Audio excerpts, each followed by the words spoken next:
오늘 본문은 마태복음 28장 19절부터 20절까지 말씀입니다.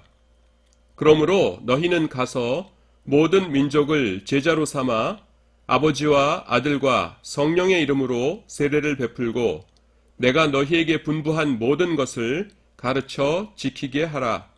볼지어다 내가 세상 끝날까지 너희와 항상 함께 있으리라 하시니라. 아멘. 오늘 전체적인 배경을 살펴보겠습니다. 그것은 마태복음의 제일 마지막 부분입니다.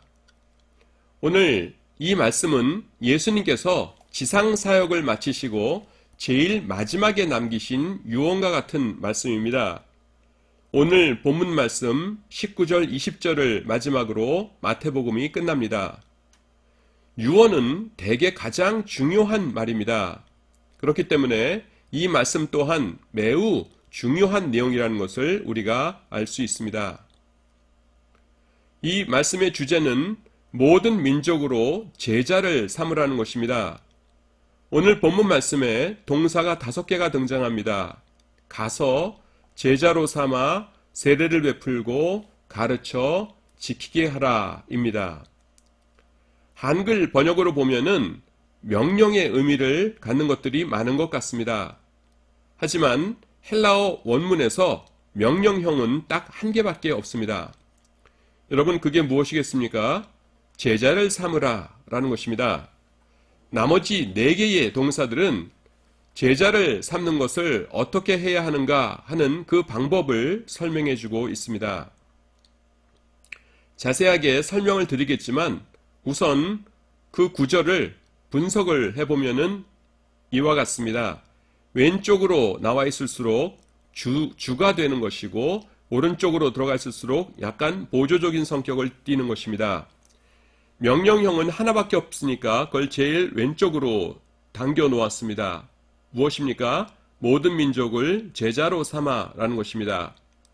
제자로 삼는데 예수님께서 말씀하시는 방법이 3가지입니다. 첫 번째, 너희는 가서 제자 삼아라. 너희는 세례를 베풀면서 제자 삼아라. 너희는 가르치면서 제자 삼아라. 그리고 세례를 베풀 때 어떻게 베풀어야 되냐 하면은 아버지와 아들과 성령의 이름으로 베풀어라.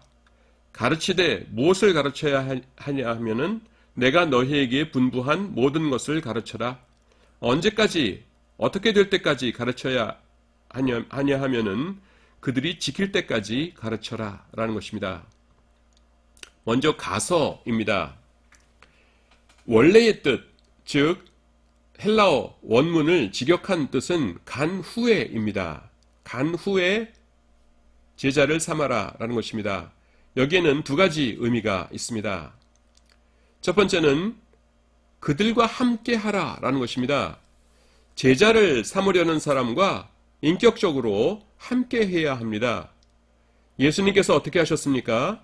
세상에 오셔서 제자들과 모든 삶을 함께 하시면서 그들을 제자로 만드셨습니다. 우리도 그렇게 해야 합니다. 누군가를 제자로 삼으려면 그들에게 가서 그들과 삶을 나누어야 한다라는 것입니다. 그리고 2번째 뜻은 일단 가라시는 곳으로 가야 한다는 것입니다. 하나님께서는 우리가 하나님께서 가라고 하시는 곳으로 가는 것을 원하십니다. 그것 자체가 하나님의 일입니다.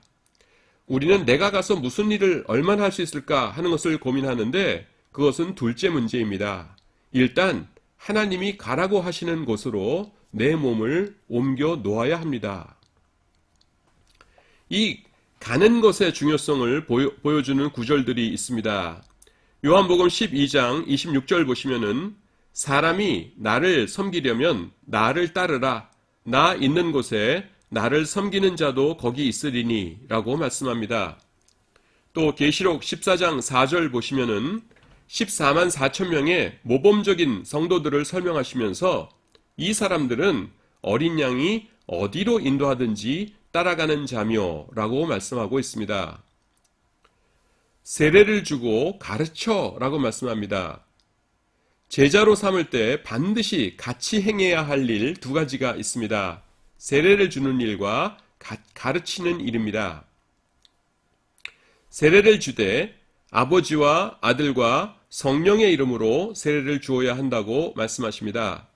삼위일체 하나님의 이름으로 세례를 주라는 뜻입니다. 즉, 신앙을 고백한다고 해서 함부로 세례를 주어서는 안 되고 삼위일체 교리로 대표되는 정통 교리를 잘 가르친 후에 세례를 베풀어야 한다는 것입니다. 아버지와 아들과 성령의 이름으로 라고 말씀합니다. 이것은 우리가 가르쳐야 하는 정통 교리들 중에서 삼위일체 교리, 하나님이 어떤 분이신가 하는 것을 알려주는 교리가 가장 중요하고 핵심적인 것임을 보여주고 있습니다. 고린도 후서 13장 13절, 우리가 목사님의 축도로 익숙하게 알고 있는 이 구절은 이렇게 말씀합니다. 주 예수 그리스도의 은혜와 하나님의 사랑과 성령의 교통하심이 너희 무리와 함께 있을지어다. 삼위일체 하나님의 이름이 나오고 있습니다. 삼위일체는 이단과 정통 기독교를 구분하는 기준입니다. 요즘에는 특히 예수님에 대한 올바른 이해가 중요합니다. 예수님은 어떤 분이십니까? 완전한 하나님이시자 완전한 사람이십니다. 먼저 완전한 사람이신 예수님에 대해 살펴봅니다. 예수님께서 세상에 오신 이유가 무엇입니까?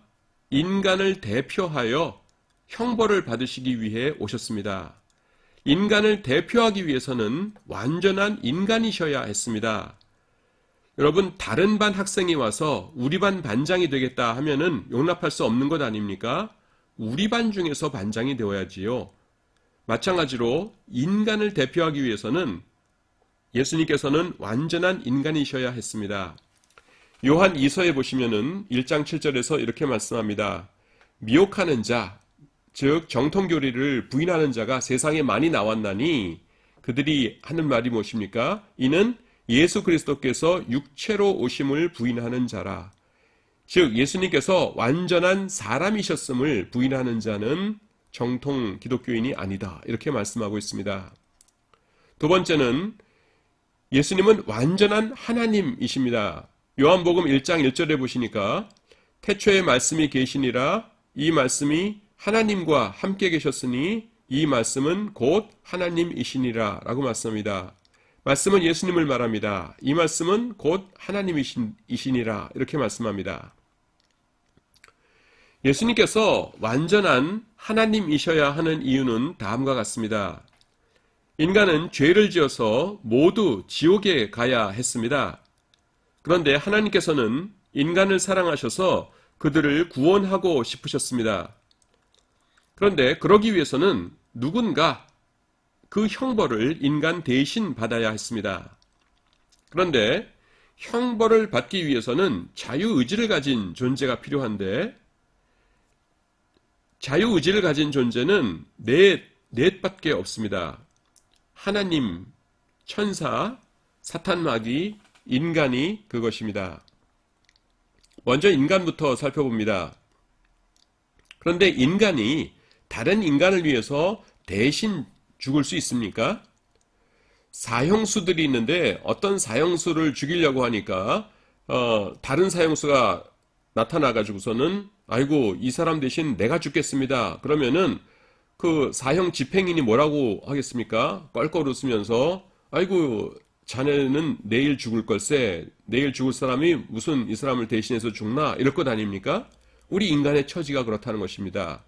누구 하나 할 것 없이 다 죄인이기 때문에 인간이 다른 인간을 대신하여 형벌을 받을 수는 없는 것입니다. 그렇다면 사탄 마귀는 어떻습니까? 사탄 마귀는 인간보다도 더 악한 존재입니다. 아예 처음부터 우리를 위해서 죽을 수 있는 그 자격이 미달됩니다.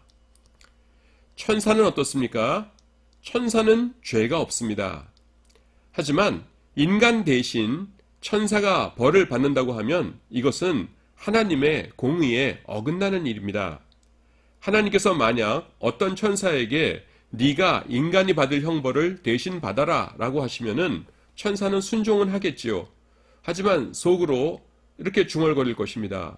왜 인간을 구원하시기 위해서 우리 천사가 형벌을 받아야 한단 말인가? 이것은 공의롭지 못하다 하면서 불평할 것입니다. 그렇기 때문에 하나님께서 내리신 결론이 무엇입니까? 내가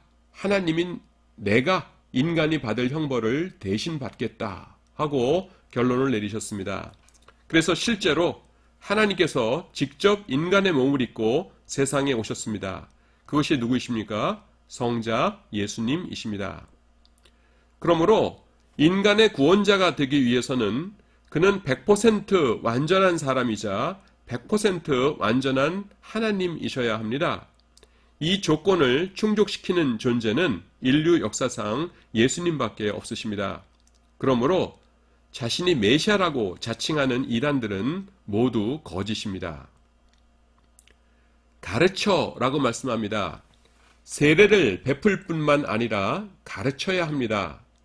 이 두 가지는 동시에 이루어져야 하는 일입니다. 세례 베푼 후에 가르치는 것이 아니라 이 두 가지는 다 함께 제자를 삼기 위해서는 이루어져야 하는 일이다 라고 말씀하고 있습니다.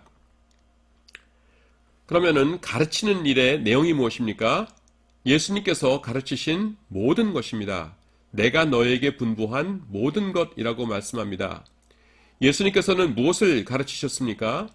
예수님께서는 구원뿐만 아니라 우리가 어떻게 살아야 할지 삶의 세세한 부분에 대해서도 가르쳐 주셨습니다.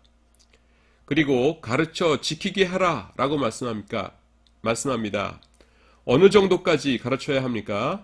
실제로 실천할 때까지입니다. 원문의 뜻은 지키도록 가르치라입니다. 머리로 외우게 하는 것만으로는 부족합니다. 실천할 때까지 가르쳐야 합니다. 그것이 제자를 만드는 길입니다. 제자를 삼는 법을 요약해 보도록 하겠습니다. 제자로 만들 사람들이 있는 곳으로 간 다음에 가르치라고 말씀하셨습니다.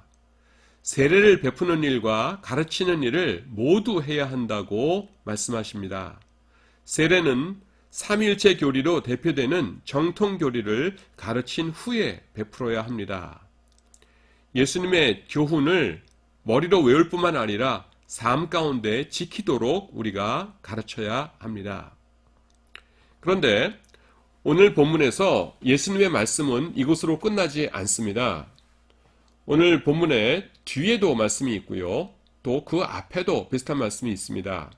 그 직전 말씀과 직후 말씀을 살펴보기로 합니다. 직전 말씀은 18절과 19절 상반절입니다. 예수께서 나와 말씀하여 이르시되 하늘과 땅의 모든 권세를 내게 주셨으니 그 다음에 그러므로 너희는 가서 이렇게 나옵니다. 직후의 말씀은 무엇입니까? 내가 세상 끝날까지 너희와 항상 함께 있으리라 이렇게 말씀하십니다. 둘을 종합하면 무엇입니까? 하늘과 땅의 모든 권세를 내가 가지고 있다. 그리고 내가 너희와 항상 함께 있을 것이다 라는 것입니다. 이 말씀을 왜 주셨겠습니까? 내가 제자로서 살아가는 것, 또 다른 사람을 제자 삼으면서 살아가는 것이 녹록치 않은 일이라는 것입니다. 어렵지만 너희는 할 수 있는데 왜 그것이 가능하냐 하면은 하늘과 땅의 모든 권세를 나에게 주셨는데 내가 너희와 항상 함께 있을 것이라는 것입니다. 그렇기 때문에 너희는 안심하고 비록 너희는 약하나 내가 너희와 함께 있기 때문에 너희는 안심하고 제자를 삼으라는 나의 명령을 수행하라라는 것입니다. 이사야서 41장 10절 말씀을 읽겠습니다. 두려워하지 말라 내가 너와 함께 함이라. 놀라지 말라 나는 내 하나님이 됨이라. 내가 너를 굳세게 하리라. 참으로 너를 도와주리라. 참으로 나의 의로운 오른손으로 너를 붙들리라. 아멘.